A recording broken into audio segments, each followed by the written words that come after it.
If you're a company of 5, 10, 20 people, it's relatively easy to build an employer brand. You look around, you look at the culture, you look at what's going on, you look at why people work there, and you define your brand. As companies get bigger, that process gets harder. And when you're talking about companies of 500, 5,000, 500,000, the only way to really understand what it's like to work in the company is to leverage data. Now, over the next 2 episodes of the brand plan, that's what Marcus and I are going to talk about, data. In this first episode, we'll be focusing on the input data points, the things you use, the things you should be looking for when developing your brand.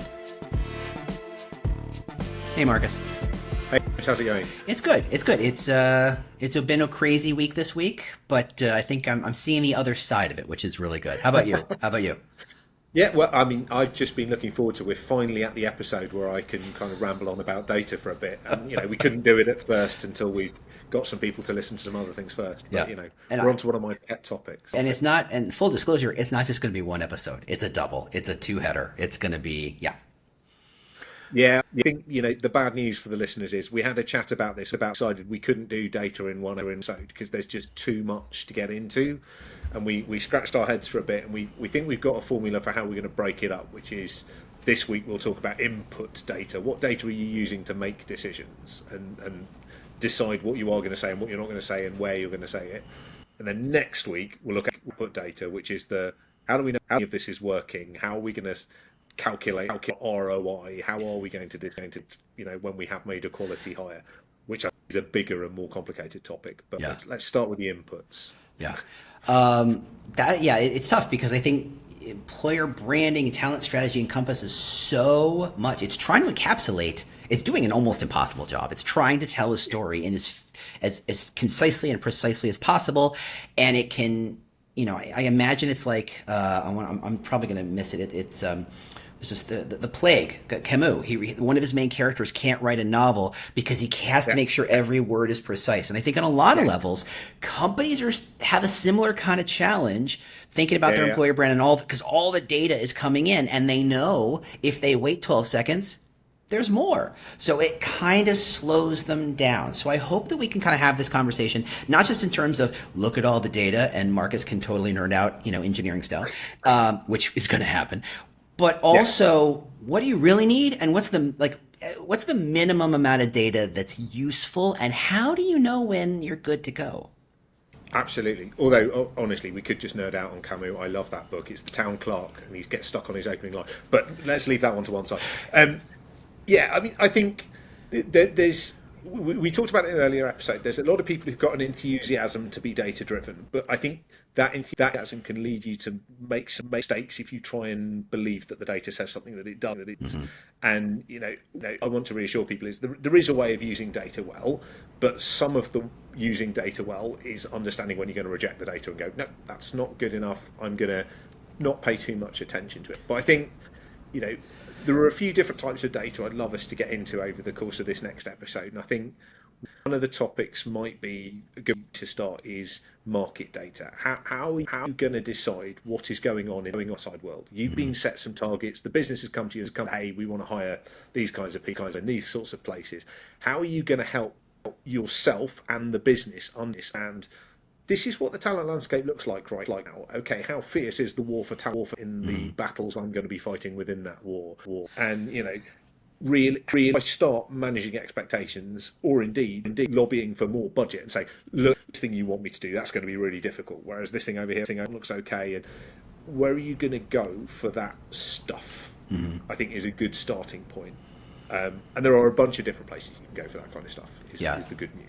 And this is most necessary, I would suspect, in either big companies where they are effectively scraping every college class, they're scraping they're grabbing in sheer bulk rates those people, whatever they're doing, or super niche markets, right? If you are Colorado School of Mines only graduating a couple dozen people every year, but every one of them is an expert, and there are 3-4 companies who want them all. So that's a place where knowing the total number of potential applicants, the total number of potential talent, to understanding the scope of what you're dealing with is incredibly critical. To assume that there's always more fish in the sea, so to speak, is not always the smart strategy. No, exactly. And for those of you who have kind of global responsibilities, things can start to get a bit messy. So, you know, if you've got a hiring target in Berlin, for example, some data on Germany is useful, but I'm going to say you also need to be looking at the data from Poland, because actually as people move countries in the EU, it's easy within the Schengen area. Yeah, it's a whole union. It's a whole union. Not for us anymore, but yeah, actually, the way that the data is divided up is sometimes not how you're going to need to look at it anymore. And, you know, likewise, for an awful lot of you, you're recruiting in a specific place in America. Knowing how many people there are in the United States who have this qualification is not that useful. You need to know how many there are in northern Florida, in reality, because that's where you're going to be hiring from. So it's going to change for each of you what you want to be drawing on. But there are, you know, the good news is, this is one of the longest standing things governments have ever been interested in. We've got 4,000-year-old records of the Egyptian government asking people what they did for a living. Right? Yeah. It is one of the first things governments started deciding they should ask about, is how you're earning your money. So there is governmental data about this. And yeah, if you're in Egypt, there's 4,000 years worth of governmental data on That's some longitudinal data. Yeah. Like, there is a lot of data on this. If you're recruiting in the UK, there's a specific government body, the Office of National Statistics, who hold a pile of data about this and are constantly updating that data set. And every country in the world has some of data on this. Exactly how precise that data is going to depend on where your government to invest their money. Yeah. But that data tends to be quite well done. If they're bothering to do it at all, they tend to do it in quite a rigorous way. What is always maddening is the way that they decide to classify that data. Yeah. And the way that they decide to group things together will drive you bonkers. As a specific example, the UK government drove me mad because they've decided that psychology is a biology. So you always look at the data and go, why have we got so many qualified biologists in the UK? And you go, we haven't. Loads of them are in fact psychologists. It's just that someone at the Higher Education Statistics Agency decided that psychology was a subset of biology for reasons best known to them. Yeah. And now that confused the data set. So you sometimes have to go and dig into those sets to kind of figure out what we'd like the government to have asked as opposed to what they did ask. Yeah. And that's going to be easier for some of you. Some of you know the sector you're in, and it'll be easy to find your data. Some of you do something where it's quite difficult to figure out which sector you're in the governmental data set. Mm-hmm. So, you know, as a specific example, recruitment advertising agencies are not a subset in the government data set. There is a kind of creative industries one. We're probably in there, we think, maybe, but even we don't know where our data goes in the government data set. Just can make a sensible guess. Yeah. And that's going to be, but it's always the first place to start, is go and look at that and see what there is. It is very often, because governments don't move quickly, often 5 years out of date. It's very often old. And look, the world is changing so fast. The skill you're looking for may not even have a name, let alone something the government documents against, and has a place to collate and calculate that relative to larger population size. Exactly. So I bet most governments right now have a read on how many IT professionals they are. They don't have a very good read on how many AI professionals there are, for example, because it wasn't interesting enough last time they updated the set of survey questions. Eventually, they will start recording that they're not there yet, and they're probably not going to get there yet for a while, because a lot of people have to agree before the government can change its question. So it's a good place to start. It's always where you're going to get your headline number when you're talking to senior stakeholders and you go, right, the number of people in the labour market has gone down. Therefore, this is why we're struggling to hire. Yes. So provided you can't get it from the government, where do you go next? Because, it could potentially out of date, potentially fuzzy. It's designed not for you. It's designed for a whole different purpose. So where do you go next? Well, there's the where do we go next, or where should we go next? That is a great question. Is Google. We all use Google, right? There is no secret here. Yeah. And that is what we all do. And we start Googling for the data set we wish existed. And you start Googling for, AI professionals in the southwest of the UK, or whatever the thing you really wanted to know was, and you try and find what you can find.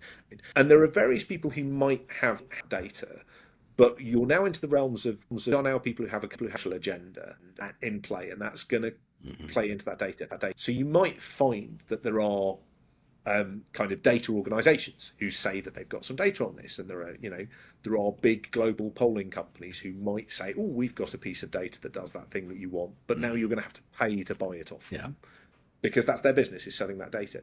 You might find that there are trade associations who have relevant data. So if you're an accountant, there are going to be accountancies who hold data on how many accountants they are and who they work for and the stuff they do. So they have some stuff that you might be able to access. There are media providers who might have stuff. So you might have a site that serves your sector. That has that data on, if you're a law firm, there are websites devoted to the law sector, to law news, and they have some data on where people are accessing their site from and levels of experience. They might know quite a lot about their users if they require a sign up. So they're a potential data source. Any data is bad news for them. They're not going to tell you. Even if they've got it, they are going to hold that, and they're going to keep it hidden you. So I think those are those other big data sources. What about LinkedIn? Could we talk about LinkedIn? That's self-reported data. I mean, I myself have tried to figure out how many employer brand professionals are there in the United States or in the world, and that number fluctuates pretty fast. As both people decide that that's a thing they do, or that's what it's called. But also, it's hard to kind of know. I mean, LinkedIn is.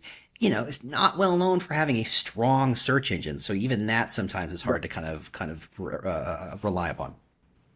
I think for all sorts of reasons, LinkedIn keep changing what you're able to interrogate from their data set as well, because they get a bit nervous if you're interrogating it too much about all sorts of things to do with data protection, but also to do with whether this is a sellable product that LinkedIn could be making some money out of. They have a fantastic search functionality, for example, you could look at any education institution in the world, Harvard, and it would tell you where everyone who graduated from Harvard worked. They disabled that function because too many people it. And it was too useful, and it really annoyed me when that disappeared. But they have amazing data, and how much and you're they able sell it to you. But they will sell it to you. You can ask for custom reports. If your boss is begging you for this information, you can absolutely request a custom report from them. Absolutely. Some things you might be able to work out for free for doing searches in LinkedIn, but the best stuff, the gold dust, they want to charge you for. And actually, it's not unreasonable for them to charge you for it. It is an incredibly valuable piece of information that they own. Fair enough, all right, they're allowed to monetize it. I'm annoyed that I can't get it for free anymore. But what you always have to remember about LinkedIn, and someone pointed this out to me a long time ago, and it's never left my mind, is all the data on LinkedIn is what people say they are on their LinkedIn profile. It's not necessarily true. My favourite story of this is there's a guy who I'm connected to on LinkedIn now because I thought it was hilarious, a Dutch guy called Robrecht, who decided to see what happens if I just declare I'm the CEO of Shell. Yep, I've seen that. Yep. So he changed his job title to CEO of Shell on LinkedIn. And he suddenly, the whole way LinkedIn behaved started changing for him. Different people contacted differently to different, but there was no check that he was CEO of Shell, and he wasn't CEO of Shell. He's an IT guy, I think. But the whole of LinkedIn is on us all telling the truth, and some people tell more truthful things than others in their LinkedIn. So if you search for a skill set on LinkedIn, LinkedIn can only tell you who's got that skill set, who says they've got that skill set, not who actually has that skill set. Yeah. And we all know fully that there are some people out there who are over declaring skills. I don't know what you mean. I don't know what that's like. And I certainly don't get those messages from those people who have amazing skill sets they're offering me at a fabulous discount price. And likewise, we know there's a bunch of people who are declaring skills because they've got fed up of being played by recruiters. Actually, they're under declaring stuff. So it's not a perfect data set, but it is a very big one. So it's quite a good one. I feel like we could put the label of it's not a perfect data set on everything we're about to talk about and everything we have talked about. Like that's a blanket kind of asterisk to the whole thing. Yeah. The one I think loads of people miss until I suggest it to them very often is there's a qualitative data set out there for you, for most of you, which is you've got a preferred supplier list of external recruiters working with you who want to remain a supplier to you. Ask them, what's the market like? they might know stuff that you don't. They might know, they might qualitatively, right, these employers are hiring more, those kinds of employers are hiring less.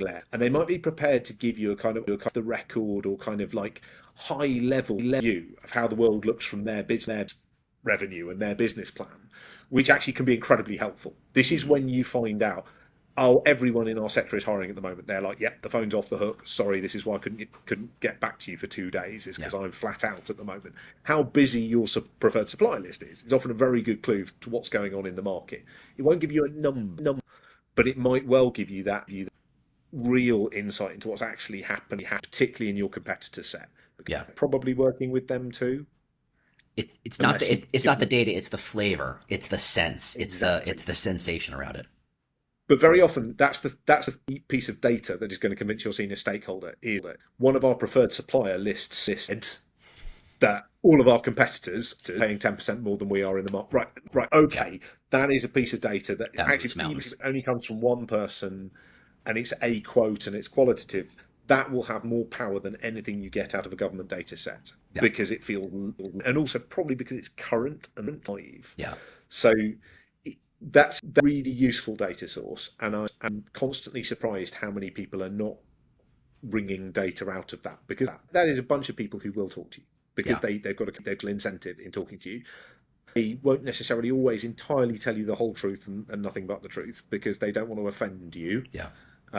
And sometimes it's not a bad thing to give them permission to say, look, tell me the stuff that you think I don't want to hear as well as the stuff that you think I want to hear. Manage that relationship because they hear things that you won't hear. Yeah. That brings up a quote from Rory Sutherland, who I know you know. Amazing book. And but if you haven't read Alchemy, please do. What I like about one of the quotes, and he's a quote machine if ever there was one. Oh, yes. We all aspire, those of us who are loudmouths aspire to that level of quote tidedness. I guess that's the phrase. What the hell? But he says that all data, especially when you're talking about big data, all data comes from the same place, the past. And that you got to keep that in mind, that, especially when we're talking about government data, especially when we're talking about longitudinal data, trends don't work that way. Look at the stock market. Just because it was going up doesn't mean it's going to always go up. Just because everything is in the past, and it has to be filtered through the filters of, look, this is how things are working. These are the trends, but this is what we expect to really happen.